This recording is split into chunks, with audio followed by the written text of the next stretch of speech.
Hello and welcome to the Third Age Babylon 5 podcast, although not really a podcast this time around, but rather a special look at some unofficial expanded universe content for the Babylon 5 universe. Yeah, unfortunately due to scheduling issues we weren't able to put out a regular episode this week, so I thought this would be a good opportunity to show something else instead, something that is near and dear to my heart, because this was one of the ways that I got introduced to the Babylon 5 universe, and from what I've seen online, this isn't a very well-known project. This is like part of a niche within a niche in this relatively small fandom, so I thought it would be interesting for people to get a look at this modification for the classic RTS Star Wars Empire at War. This is Babylon 5 Shadow Wars, and of course all information about this mod is going to be in the description. Now, what is Star Wars Empire at War and Babylon 5 Shadow Wars? This is a large-scale RTS that allows you to take on the role of one of the major factions in a big galactic conflict. Originally, of course, the Galactic Civil War in Star Wars, and in this iteration, as the title says, Shadow Wars. And what today we are going to do is taking a look at the galactic domination, where we will see how people have adopted this into the game.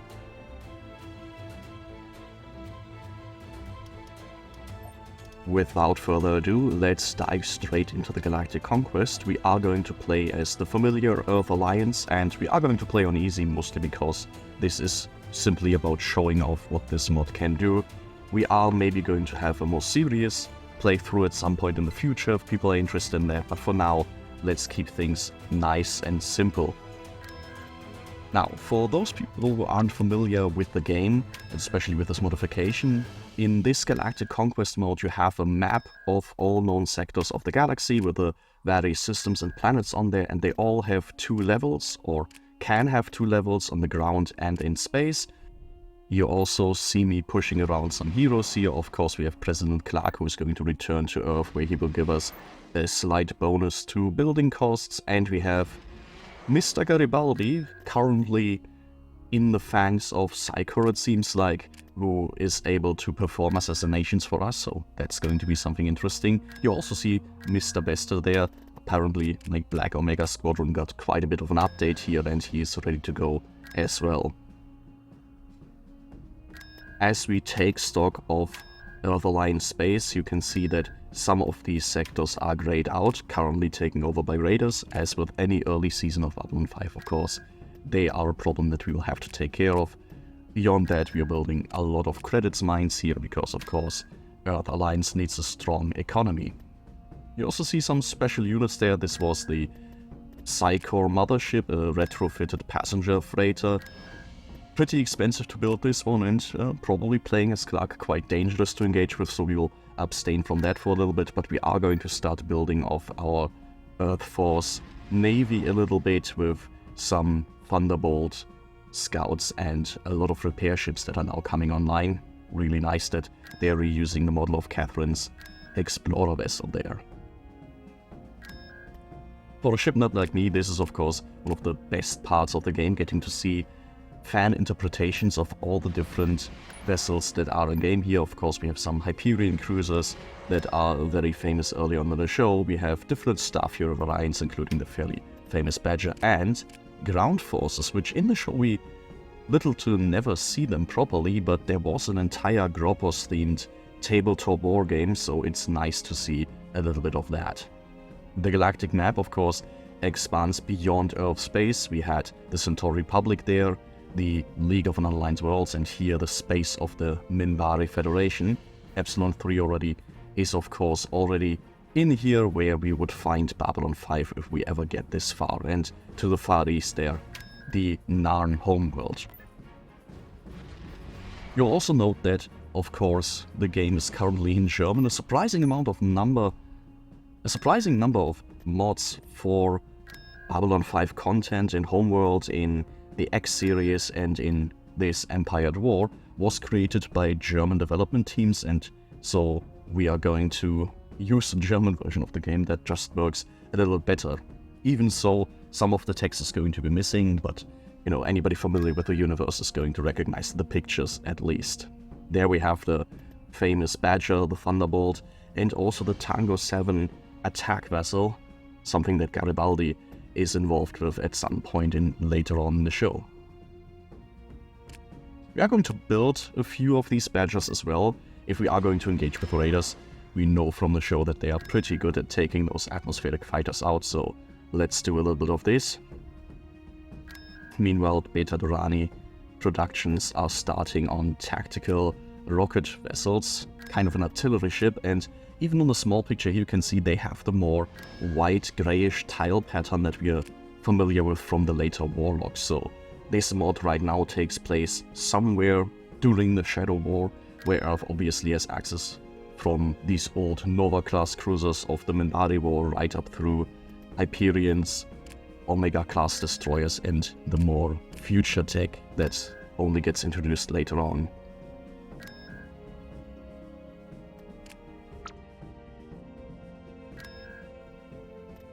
People familiar with the Clark regime might also wonder where are our prototypes, and of course those are a big thing. They are a thing in this mod as well. We can get our hands on some shadow tech, but this is a more specialized, very expensive endeavor. You can see there are some capital shipyards, 37,000 credits, not something that we can afford very easily right now. Now it's right about time to call all our fleets together, and we are going to soon engage in our first proper space battle. Now this mod is unfortunately no longer under active development, is listed as dead. It's still hosted by ModDB but has been archived, and there is no real sign that it's going to get any updates anytime soon. And so it belongs to sort of an earlier era of modding in Empire at War, where somewhere around 10 years ago there was a big push to basically implement any kind of sci-fi setting that people were excited about. There were ones for Warhammer 40k, some for Halo, Star Trek even, and Starship Troopers, some of the more exotic ones. But most of them focused only on one part of the game, which is what we see here, the space skirmish mode, without the big ambitious Galactic conquest campaign. Now this is just a small scouting mission we see. Yes, this is a sector taken over by raiders, and they have these captured fleet tenders and freighters down there. Nothing our Thunderbolts can engage with on their own, but now we know what to expect when our main fleet jumps in, which is valuable intel in any case. With this mod in particular, I think it's very worthwhile to play in the Galactic Conquest, just because this mod is very ambitious, trying to implement as many units and factions as possible, so the constraints of fleet caps and such within the simple skirmish mode just can't accommodate that. But this also means that we are playing an earlier version of this modification, so it's not exactly entirely balanced, as you can see here right as well. Some of the text is just not translated or ported over into the Babylon 5 universe, so there's still sometimes R2-D2 giving us updates or Imperial officers. But, you know, between the Upper Lines and the Galactic Empire, the aesthetics are overlapping enough that that's not that immersion breaking. Now to the north here we have an entire galactic border with the Centauri, and even though we are, you know, on somewhat friendly terms with them, according to the law of the show, let's build some Gropos and some vehicles for them to prepare any kind of shenanigans that can happen there. Modding since this mod was released for Empire at War has changed a lot. If you look at some of the big teams still working on modifications for Empire at War, there's the guys around Thrawn's Revenge. There are Sterile Parallax, who are releasing Ages of the Federation for Sins of a Galactic Empire, so very much more professionalized teams that are doing custom voice work, custom sound effects, soundtracks, entire new game mechanics, which is not something that you really had around the time that this mod came out. So I remember this being actually one of the more ambitious ones, with how much it actually tries to make the Galactic Conquest work within the confines of the game. But from the theory we now get into the proper action. Once again, our scouts are the first going in, and of course most of our fleet will have jump engines to basically drop on the enemy from hyperspace wherever they want. And so we are going to move in for a rather frontal assault. One of the big advantages of playing the bad guys, of course, is we can be rather callous with our own people's lives, but still we are going to try and ensure a victory against the pesky raiders here who have been an ongoing problem and cutting us off from some of our more interesting sectors. The first thing we will deploy here is an experimental Nova Dreadnought prototype with some advanced armor, so a very special vessel as the flagship of our fleet, a bunch of Hyperions, and you can see also that there's different versions of these, different variants, and of course in the fan community this was a huge thing, still is a huge thing, imagining like beyond what we see in the show what the fleet of Earth Alliance consists of. Some of our artillery ships, and of course the wonderful Olympus class corvette, we will keep those a little big in the back lines because, well, these were important capital ships of the Dilgar War and during the Minbari War.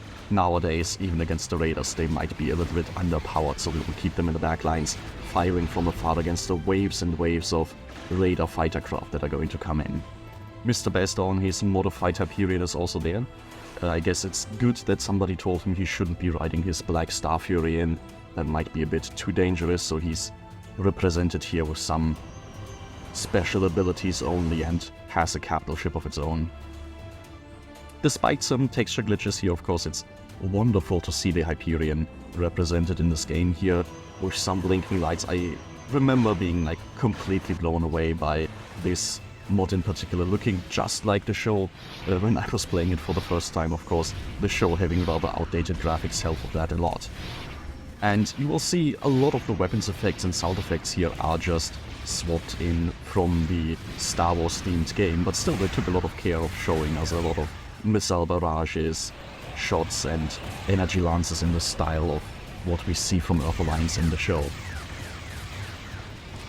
We see Star Furies very important. They have gathered here nicely and are now going to go on the attack. We have some repair vessels taking care of our vessels, and the main goal right now is taking out that space station, because this is where the raiders might be calling in reinforcements from. Of course, we don't want that.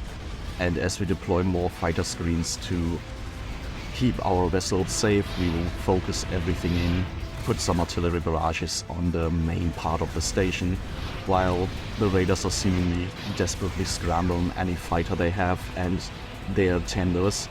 Just as the big Dreadnought goes into broadside territory, they are putting all these massive turrets to use.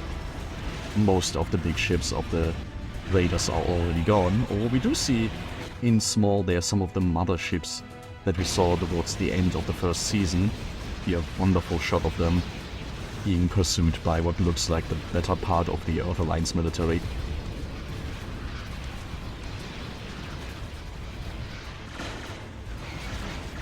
One of the things that I really love about representations of big franchises in games, and especially in fan-created mods, is that to have a game work, to have balanced factions, for example, you need to put in some constraints and some consistencies that usually, you know, a show or a book doesn't need to have. And so we see always this idea, okay, Earth Alliance has a serious problem with raiders, what does this actually look like? And we get this version of the raiders that are up-armed, probably a little bit more than they should, but it's still, I like it as a nice attempt to represent this faction that we only ever get to see as a sideline in the show.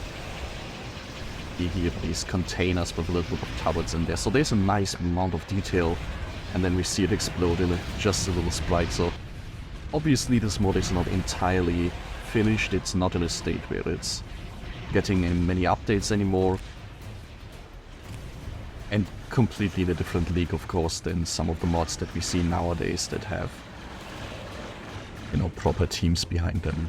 Nevertheless, a nice last cent that the raiders are getting here.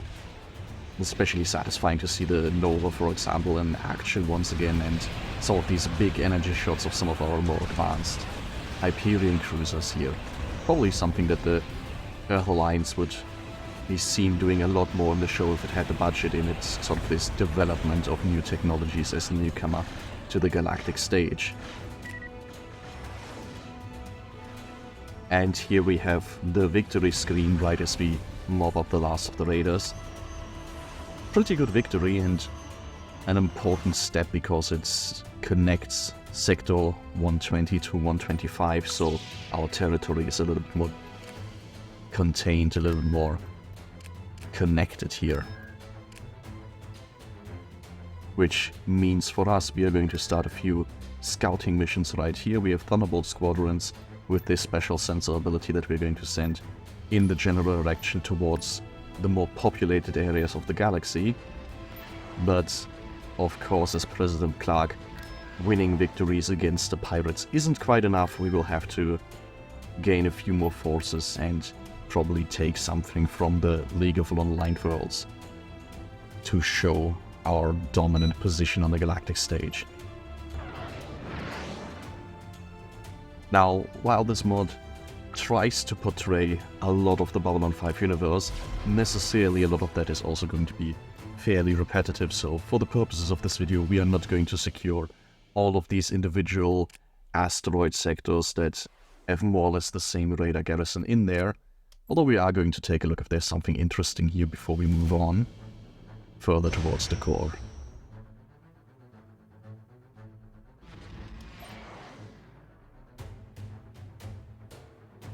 Something that I've always been a little bit conflicted on is imagining the scale of the Babylon 5 universe. Of course, if we go by the show, it is actually not that big. Londo talks at some point about the scale of the Centauri Republic and how far away is on Babylon 5 from the Centauri homeworld, and yeah, we are talking about like dozens of light years that sort of this entire bubble of known space seems to encompass, maybe 100 light years, which is obviously on the galactic map an absolute blip. But then again we see, during the Shadow and War on Conflict, them dividing up the entire galaxy in quotation marks, so it's not quite clear how big all of this is supposed to be, quite deliberately so I presume, but in this mod it gives sort of the impression of a more confined space, and that's of course also because we can't have hundreds of thousands of systems in here.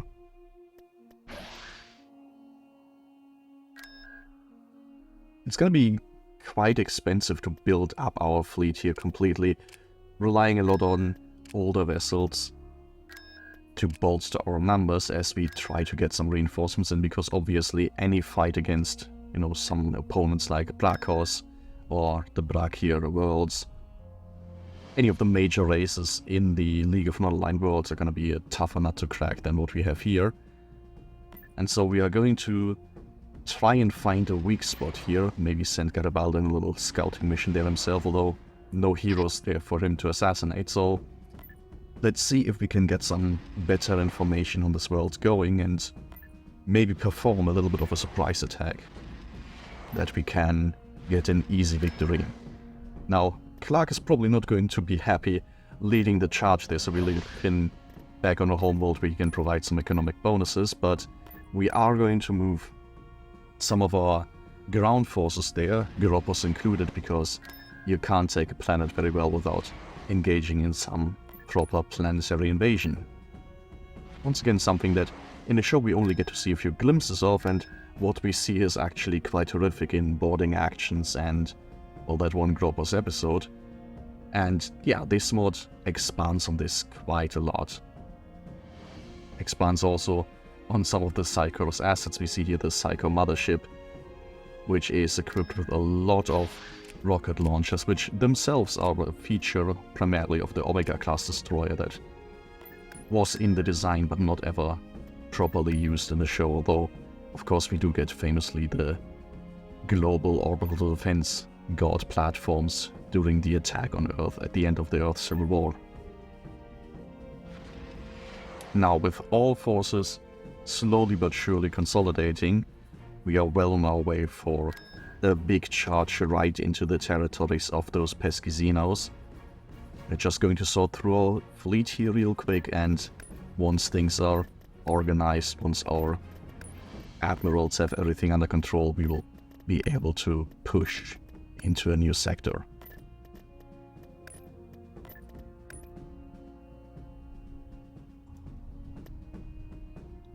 Now, various rulebooks and lore books, fact books paint a pretty vivid picture of all the different planets and colonies of the Earth Alliance and the other races in the Babylon 5 universe. But of course these aren't exactly to be considered canon and can contradict each other a little bit. This one right here is a relatively small, mostly civilian colony of the Brakiri, themselves very mercantile, very corporate oriented, so an interesting target for us to get, because it might have some good economic value right there. And as our scouts have confirmed, there's a little more than a simple Brakiri base on here. The way that the Army of Light is portrayed in this mod is very interesting, because it is sort of this collection of all these various races, but in this Galactic Conquest mode they try to give the different homeworlds of different species slightly more character by putting appropriate bases there and having appropriate recruitment options. So on Return, for example, you get a lot of the resources, of course, and these Brakiri colonies very fittingly have a Brakiri base right on top of them. Now, unlike the radar attack, where there was a big fleet of captured vessels waiting for us, in this instance we should have a much easier time and pull essentially the attack on Ragish 3 that we see very early on in the show, where a bunch of vessels just show up basically right on top of the main station, coming out of the hyperspace gate, and yeah, in one fell swoop can take over the sector before any sort of reinforcements can be called in. And this is going to be our strategy as well here, well advised by the Imperial officer in the side there. Our Nova class Dreadnought is going to be in a nice broadsiding position right there. Even consider pulling in our little assassin Garibaldi, but no, for this action he's not going to be needed. We don't need precision here, just brute force, and immediately as the fleet comes in, you see it erupts in some pretty heavy firepower.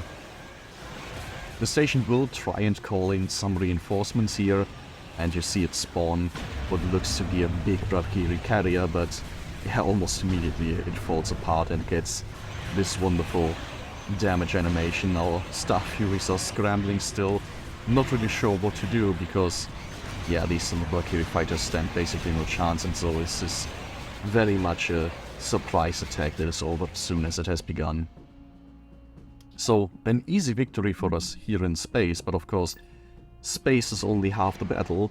What we are really interested in with this colony is going to be a ground invasion, which is going to be maybe a little bit more difficult, although I see there's a rather, I dare to say, cynical description here, because the Bevölkerung, the population here, is Brakiris and tourists, essentially travelers that are on the planet, so people more or less caught in the crossfire.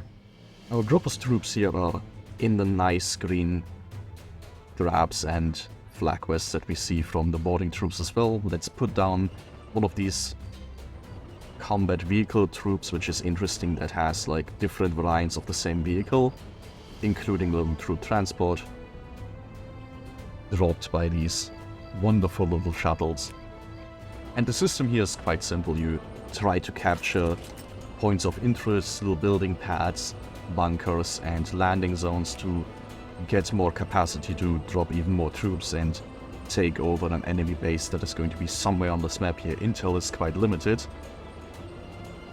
but on the upside we do have a lot of assets available for us, especially because our resources are looking quite good. We can afford to build some turrets here, and you will see to the lower left we have orbital bombardment capabilities that are charging.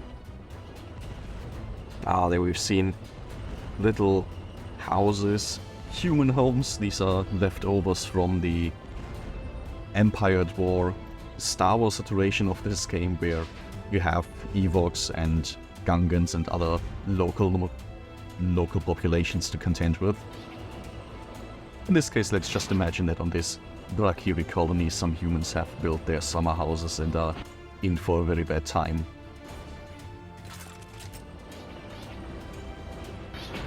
Personally, I find this side of the mod perhaps the most impressive, because from what I could ever find, this Gropos tabletop wargame was really the biggest source on any kind of ground vehicles and ground combat in the Babylon 5 universe, and even then there wasn't all that much there. A few dropships, a few tank models, and well, that's pretty much it right there.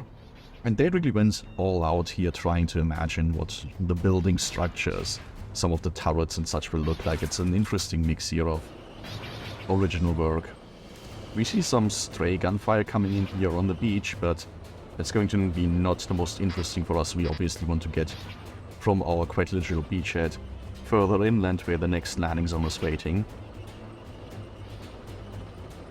Quite a lot of challenges encountered by the modders here as well. You see not all of the wheels are turning because the main game relies quite heavily on hopper tanks. Doesn't have to deal with these kinds of animations, and with mods there's always of course the concern of stability issues, and I'm presuming that this is one of the reasons why playing this mod isn't the easiest thing in the world.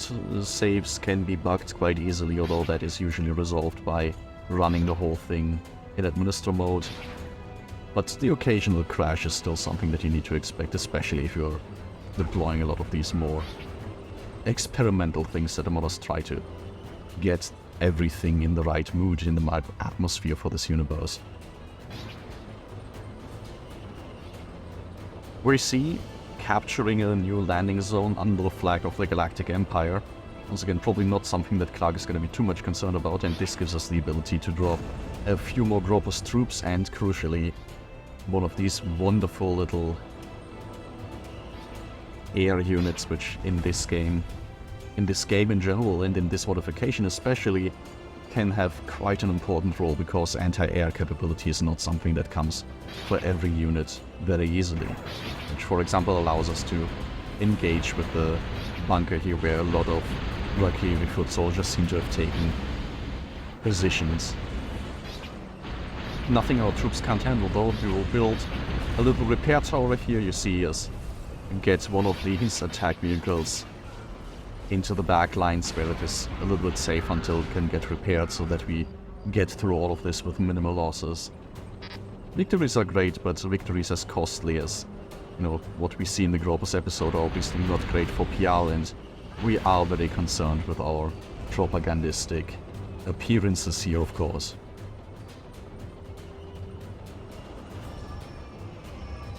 Earth Alliance architecture in the field very much dominated by concrete, which I find very fitting. It has this like smooth, near futuristic feel almost to it. Isn't as high-tech as a lot of the stuff that we see in Star Wars here. Now, there is another bunker full of troops, but this one we will deal with in a much easier fashion, just a little bit of orbital bombardment. Now, those do look like green heavy turbo lasers, but you know, perhaps it's just an atmospheric effect from the Nova turning and firing down. Orbital bombardment, at times quite a contentious topic. It feels like there's often discussed as sort of this question, well, why are ground invasions even still happening? But for our purposes, let's assume that this is pretty much the dynamic of having air superiority, so it allows you to drop bombs on stuff very easily, but if you actually want to control things, get any strategic value out of this, you will probably still have to have troops on the ground to take over the world and clear out the bunkers that Alba is holding out. And we see as we advance further inland, resistance is getting heavier. They are building a few substantial towers here, big rocket batteries that might get a little dangerous, and we saw there is a capturable heavy factory, and some of these like originally neutral faction buildings and capturable structures from the main game have been converted to give us some special Babylon 5 units. Sometimes it's also a few more Star Wars troops, so we might see a few combat walkers getting attacked here by our tanks, which, you know, it's not too hard to imagine that the Brakiri have some interesting war machines running around that are perhaps a little more exotic than what we see from the Earth Alliance here. But yeah, very much in line with the Gropus troops in the show and how they were interpreted for the role-playing and the tabletop games, Alpha Alliance, especially on the ground, feels like a very sort of Cold War era, but in the future imagination of the military, which is quite different than what we are usually used to in these science fiction universes. And yeah, it's a nice addition to what is generally assumed for Babylon 5, having this more realistic future vision. And also, of course, lending to warfare a much more grounded approach. It is much harder to imagine all of this as a big heroic action instead of having white stormtroopers with blasters and some hover tanks running around. This is much more reminiscent of what you would imagine seeing on the news. The Brakiri troops here, of course, are just rebel troopers, but given how similar they look with this level of graphics, I'm ready enough to buy that these are just some corporate security troops of Ragish that are trying to defend what is essentially a hotel resort here. One more tower to deal with, which we are going to bluntly run over with some raw firepower. We see a lot of it deployed here, and yeah, there it goes. Now, the more ideal version of doing this would of course be trying to seek out an easy target like the energy generator, but then of course that would be protected quite well somewhere further down into the base. But we have it here, and we will attempt a little bit of a bombardment, although our pilots are obviously, it looks like, a little bit confused with what their main target is going to be. We are going to build one of these towers, because if we manage to capture this planet properly, they will be persistent, so the more we dig in, the more advantages we are going to have if the Army of Light or anybody else tries to capture and take this world from us. Now, despite taking some defensive positions here, you see we have some casualties among the droppers, but still they get their heroic propaganda shots of marching on the field side by side with their vehicles to take out the last remnants of Brakiri resistance here. And with that light factory, we have another victory screen, another wonderful victory, wonderful day for the Earth Alliance that now has another foothold somewhere in the galaxy. Probably very strategically important to get deeper into it, because we see here the hyperlanes, the charted routes through hyperspace are going right through here. Now, because this is a frontline world, we are going to have it very well protected and have some barracks and towers here. And, well, for our first entry into the Earth Alliance campaign, this is going to do it. From here, you've seen sort of the main core loop of the game. It can go, of course, much, much further, which we might go exploring at some later date, but for now, this will be our first foray. You've seen some of the ground combat, you've seen a prolonged and a much shorter space battle, you've seen some of the Galactic conquest and a range of what this game has to offer for the Earth Alliance. I hope you've enjoyed it. I hope you've enjoyed this first little entry into what perhaps might become a longer series, and of course, the further we go along and the more we see of the show, the better the chance will also be for some of the co-hosts to join into these little elements. We already talked about maybe doing a kind of a road trip adventure in a Babylon 5 themed space sim, so there will certainly be some projects ahead for this. As usual, if you're interested in more of the Babylon 5 Third Age podcast, especially when it comes to the main episodes, the main show that we are doing, looking at the episodes, talking about them, discussing them, finding the threads of the tapestry, you can find links to all that in the description. You can find us on virtually any social media platform at the Third Age Podcast, and I hope to see you there.